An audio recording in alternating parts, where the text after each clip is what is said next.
جزاک اللہ۔ علی بھی اگلا سوال ہے، عید قربان کی قربانی واجب ہے یا کہ سنت؟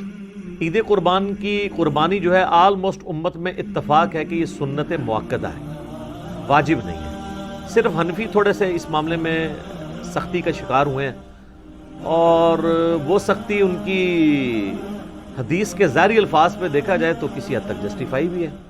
سنن ابن ماجہ میں حدیث ہے، المستدرک حاکم کے اندر موجود ہے، مسند امام احمد میں ہے، امام حاکم نے بھی اسے صحیح کہا، امام ذہبی نے بھی موافقت کی کہ جو لوگ استطاعت کے باوجود قربانی نہیں کرتے وہ ہماری عیدگاہوں سے دور رہیں۔ تو اس میں چونکہ ایک وعید ہے، اس کی وجہ سے امام حنیفہ کا یہ موقف ہے کہ عید قربان کی قربانی واجب ہے۔ لیکن ہم پہلے بھی آپ کو بتاتے ہیں کہ احادیث کو آپ نے صحابہ کے فہم کے مطابق دیکھ کے چلنا ہے، سلف کے فہم کے مطابق نہیں، صحابہ کے فہم کے مطابق۔ سلف تو امام حنیفہ بھی ہیں، انہوں نے فہم غلط لے لیا ہے، تو سلف کے فہم سے مراد ہے صحابہ کا فہم۔ صحابہ کا فہم یہ ہے کہ مصنف عبد الرزاق میں اور سنن الکبری البیہقی کے اندر موجود ہے کہ سیدنا ابو بکر اور عمر رضی اللہ عنہما بعض اوقات جان بوجھ کے عید قربان کی قربانی چھوڑ دیا کرتے تھے تاکہ لوگ اسے واجب نہ سمجھ لیں۔ تو عید قربان کی قربانی سنت ہے، واجب نہیں۔ اہل تشیع کے ہاں بھی یہ سنت ہے، واجب نہیں ہے۔ رہا احادیث میں سے یہ ایک حدیث ہے، اس حدیث کے اوپر بھی ہر صحت پہ اختلاف ہے، بہرحال آلموسٹ حسن درجے کی تو یہ بانی جاتی ہے روایت۔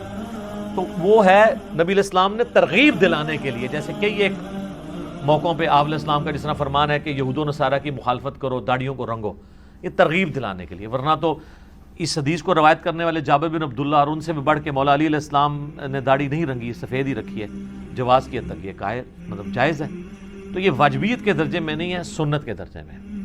لیکن جس شخص کو اللہ تعالیٰ نے استطاعت دی ہے اسے ضرور قربانی کرنی چاہیے۔ میں یہ باتیں اس لیے نہیں کہہ رہا، اللہ کا شکر ہے کہ میں نے یعنی جب سے اس اعتبار سے یعنی صاحب استطاعت ہوں کہ میں نے خود سے کمانا شروع کیا ہے، یعنی 15 سال سے زیادہ ہو چکے ہیں، تو میری تو کسی سال میں بھی قربانی مس نہیں ہوئی ہے۔ نبی علیہ السلام نے بڑے اہتمام کے ساتھ کیا، حتیٰ کہ آپ صحیح مسلم میں جو آپ کے آخری حج کی حدیث ہے 2950، جس میں آپ کا فرمان ہے کہ میں اپنے بعد تم میں وہ چیز چھوڑ کے جا رہا ہوں جسے مضبوطی سے پکڑ لو گے، کبھی گمراہ نہیں ہوگے، وہ اللہ کی کتاب ہے۔ مسلم میں صرف اللہ کی کتاب کا ذکر ہے۔ سنت والی حدیث حاکم کے اندر ہے، وہ بھی حسن درجے میں ہے۔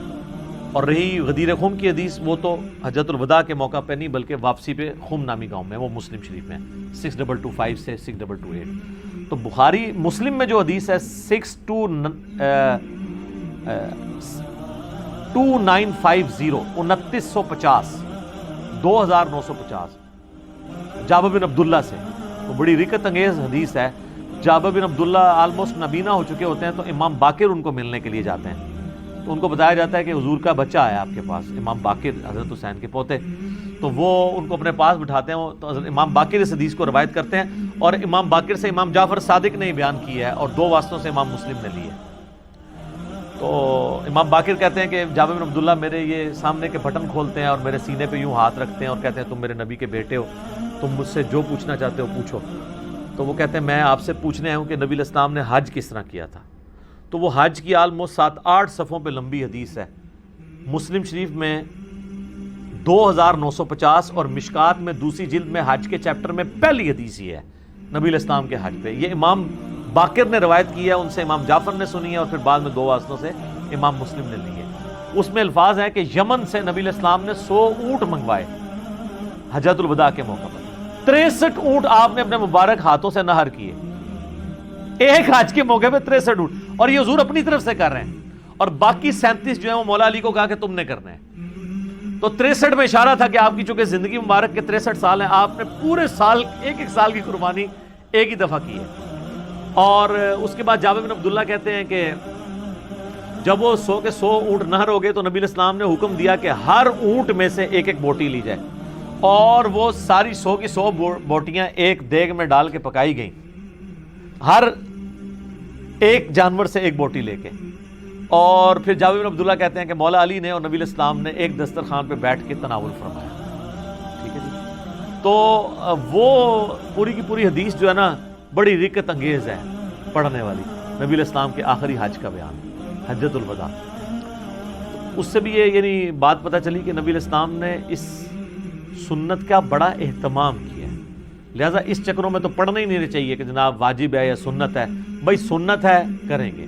البتہ یہ ٹیکنیکل بحثیں اس لیے کی جاتی ہیں جب حنفیوں کی طرف سے زیادہ ایمفسائز کیا جاتا ہے اس مسئلے کے اوپر, اور بلکہ وہ تو ایک اور سٹیپ آگے چلے جاتے ہیں. وہ کہتے ہیں گھر میں جتنے لوگ الگ سے بھی صاحب استطاعت ہیں, کسی بیوی کے پاس سونا ہے تو وہ علیحدہ سے اپنی قربانی کرے گی, فلاں کرے گی, اور وہ بہت آگے چلے جاتے ہیں. اس لیے پھر یہ بحثیں جو ہے نا وہ سٹارٹ ہو جاتی ہیں. تو یہ سنت ہی ہے, واجب نہیں ہے, لیکن سنت مؤکدہ ہے, سنت دائمہ, متواتر اور مسلسل بھی ہے. ٹھیک ہو گیا. جزاک اللہ. علی بھی اگلا سوال ہے, قربانی کے لیے صاحب استطاعت ہونے کے اعتبار سے نصاب کیا ہوتا ہے؟ نصاب کے اوپر جی اتفاق ہے. صاحب نصاب وہ ہے جس میں قربانی کی استطاعت موجود ہے. اس کا زکوٰۃ کے نصاب کے ساتھ 52.5 تولے چاندی یا 7.5 تولے سونے کے ساتھ کوئی تعلق نہیں. ایک غریب آدمی ہے, قربانی کے دنوں میں اس کے پاس مال آ جاتا ہے تو وہ قربانی کے اعتبار سے صاحب استطاعت ہے, وہ قربانی کر سکتا ہے. لفظ میں اس لیے بول رہا ہوں چونکہ واجب نہیں ہے. میں یہ نہیں کہوں گا کہ وہ ضرور کرے تو واجبیت ہو جائے گی نا, تو میں نے آپ کو پہلے اس پہ بحث کر چکا ہوں. تو وہ صاحب استطاعت ہے, ضرور کرے. جہاں ہم اتنے اور خرچے کرتے ہیں تو قربانی کیوں نہ کریں. تو اس کے لیے آپ کے پاس قربانی کا خرچہ ہونا ضروری ہے. اب قربانی کا خرچہ بھی ظاہر ہے, اگر آپ اونٹ قربان کر رہے ہیں وہ تو 1.5-2 لاکھ روپے کا, اگر حصہ بھی ڈالتے ہیں تو آلموسٹ آج کل 18 سے 20 ہزار ہے. گائے کا 13 سے 15 ہزار ہے, اور بکرا لیں گے تو کم از کم بھی کوئی بہت بھی چھوٹے سے چھوٹا بھی دوندا بکرا ملا آپ کو تو 25 ہزار سے کم تو نہیں ملنے کا. اللہ ہے کہ بہت آپ انٹیریئر پنجاب میں کہیں جنوبی پنجاب چلے جائیں تو پھر بھی 20-25 ہزار کا تو بکرا چاہیے. تو اتنی رقم آپ کے پاس اگر رقم آ جاتی ہے تو بجائے اس کو اور معاملات میں خرچ کرنے کے اور جا کے ایک کوئی LED سکرین کو 50 انچ کی اٹھا کے لے آئیں آپ گھر میں, پہلے بھی ہو 32 والی, وہ چھوٹی لگ رہی ہو, پیسے آ جائیں, کمیٹی نکلے تو یہ چیزیں چھوٹی لگنی شروع ہو جاتی ہیں. تو اس کی بجائے قربانی کریں. آپ کیوں ان معاملات کے اوپر پیسے ضائع کرتے ہیں؟ پیسے ان کاموں میں ڈالیں. ٹھیک ہو گیا.